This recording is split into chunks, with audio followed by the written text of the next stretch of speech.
Hi everyone, it's Little Blue and you're listening to my podcast, aka Little Blue, and I want to start with a big fat apology. I'm really sorry that I haven't been doing daily podcasts. I know in my last podcast I said I would be, but I just have had quite a busy week, I guess. I had my great uncle's funeral over on the Isle of Wight, so we had a day trip there. Baby Blue's gone back to preschool. She's not been sleeping well because she gets too excited in the day and then it triggers her night terrors and things like that. And I've also been feeling quite low with PTSD and things like that. So I've genuinely not even been on social media that often. So sorry about that if you were looking out for my podcasts. It's just been one of those weeks. And to sort of deal with it, I decided that I needed to do something for me. I needed some me time. So I wanted to start watching something I'd not watched before. And I found Gavin and Stacey. I know it's been out for years and loads of my friends love it. I've been recommended it so many times. And I thought, you know what? I'm going to see what the fuss is about. And it's all on iPlayer at the moment, if you're interested. So I decided to whack it on. And first episode, wasn't too sure, a little bit dated. But before I knew it, I was binge watching it. And I've discovered that when you binge watch something, you sort of get trapped in a bubble of that program or whatever it is, the book that you're reading or the music you're listening to. And it's all you can almost think about. But it's a great way to get your mind going. And for me, actually watching Gavin and Stacey opened a lot of things in my head and made me realise some things about myself. It's a great show. If you've not watched Gavin and Stacey, I was expecting it to be just a comedy, just a straightforward comedy. But there's so much depth to it. There's characters that you just invest in and there's so much emotion and there's so much actual storyline. It's great. It was really, really great. And I really felt connected to the characters of Smithy. And I love Nessa. She's very caricaturish and that's one of the wonderful things about these sort of shows is the main characters, Gavin and Stacey, are very normal, nothing too quirky or whatever about them, relatable, very normal people, but it's the support that they have around them that's that little bit more out there than it would normally be, but you can relate to them. You can still really relate to these people because you know someone that's got those traits. And it's wonderful. And for me, it was Smithy. Smithy really, really got to me. The way he was, his attitude, his positivity to life, I loved. Absolutely infectious. He's just wonderful. But also the storyline with his son and how he's got a baby with Nessa, but they're not together, etc. And he just opened some questions. Being a single parent, obviously, it clicked some things in my head. And it made me sort of realise that up until this point, I'd been very in crisis mode. I'd been in panic mode. And I have accepted that. I have found ways to overcome that. And I battled through it because it's a struggle. It's bloody hard when you first get diagnosed with anything or you've got any issues. The initial crisis bit is horrible and it's exhausting and it's draining and it's all those things. And now I got to Christmas and I'm happy and I'm relaxed and I almost feel like I'm out the water. But there's always going to be new challenges. And so now I'm on level 2. This is how I'm seeing it. I'm on level 2. And what being relaxed has done for me is it's made me be able to now identify the new problems. The things that are going to potentially get worse if they don't get dealt with. So I can now say, right, that's my problem. This is the little tiny steps I'm going to get to make that solved. Solve that. Find the solution. And it's wonderful. And I would really urge any of you to, if you're feeling calm and relaxed after a crisis, just set yourself some new goals, reevaluate your situation and just sort of think, how can I now move forward from here? Because otherwise you're going to get stuck. And it's almost like, say you were stuck in sinking sand to start with. And so that initial crisis is, oh my God, I'm going to sink, I'm going to die. How am I going to get out of this sinking sand? But then all of a sudden you manage to get to a point where it stops and you're not actually sinking anymore, but you're just stuck. You're stuck in the mud, which is good because you're not dying And you can feel like, oh, maybe someone will come and help me. I just have to wait for help to come, sort of thing. Or you can look around to see what there is that can help you out of it. You can ask people, you can call out, shout out, help, help, help, I need help. And if you then notice a branch that is just out of your reach, you can reach and keep reaching until you can finally grab it and pull yourself out. That's sort of what I'm getting at. You can, if you're happy, you can stay there. You can get sort of stuck, but there's nothing to say you're not going to start sinking again.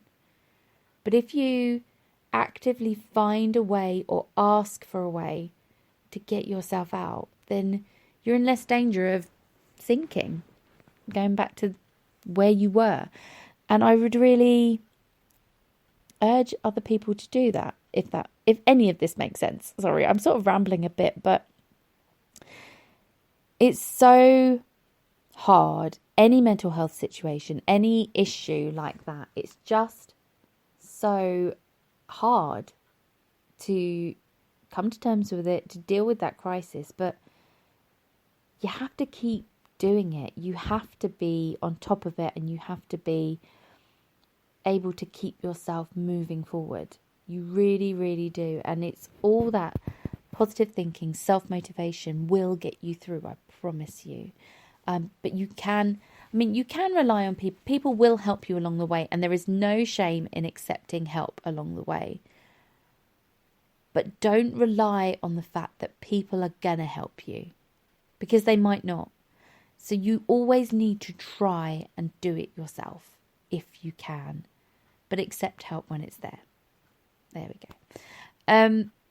And like I keep saying, this time of year is so, so hard. And I think after Christmas, it's so easy to then get stuck in that rut that we need to think goals, New Year's resolution, goals, let's do it. It's so healthy to set them. So that's my little thing for you. Set yourself some 2020 goals to get yourself away from some of the things that are just playing in your mind, that are just in the background, those little inkly things to smooth out the creases. And likewise, look after yourself, think about yourself, but also remember the people around you. Because the wonderful thing about having social media with Facebook and Instagram and Twitter and podcasts and whatever is that we can perceive ourselves as being picture perfect.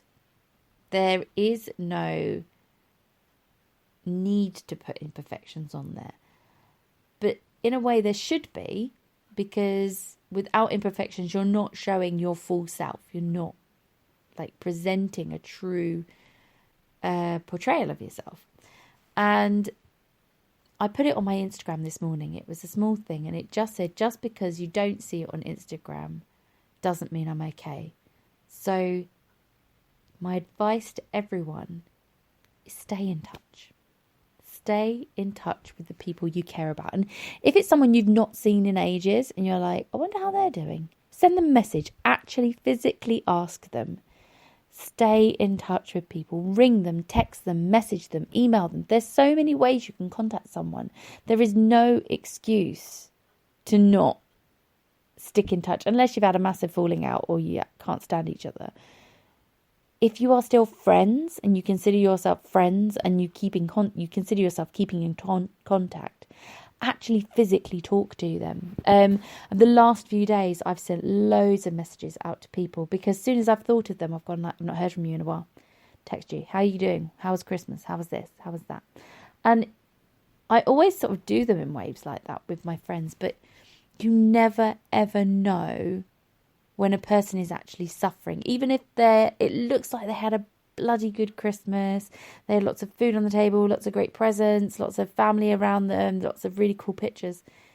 They could have been absolutely dying inside because they had an argument with someone they care about, and that argument's not seen on social media. You don't know until you talk to someone about it.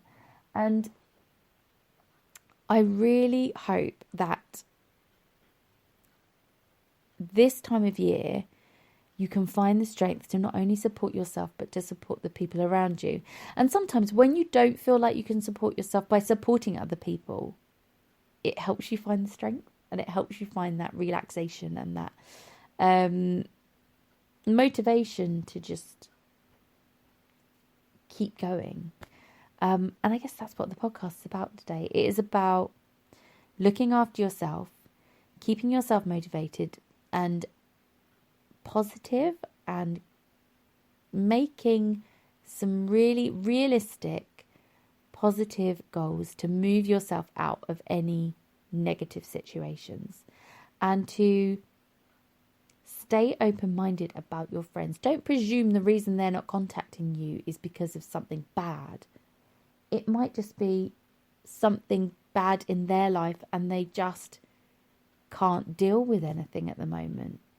So contact them, text them, ring them, email them, send them a message, make sure they're okay. Don't just rely on social media, because it's not often that right. And let's face it, if we did all look out for each other as well as ourselves, then the world's going to be such a wonderful, wonderful place.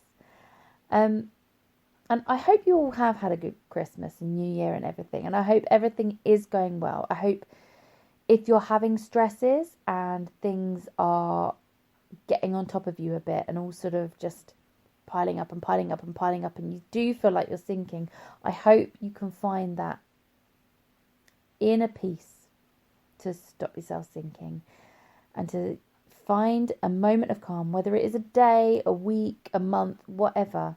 But use that calm time to reevaluate and then to move forward, because life's too short not to. It really is. Life is such a gift, and each day is a gift. So please don't waste it. Please, please, please.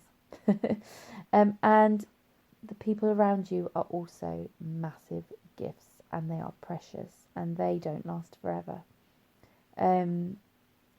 Since I lost my best friend to cancer when we were 33, I have had a very different outlook on mortality.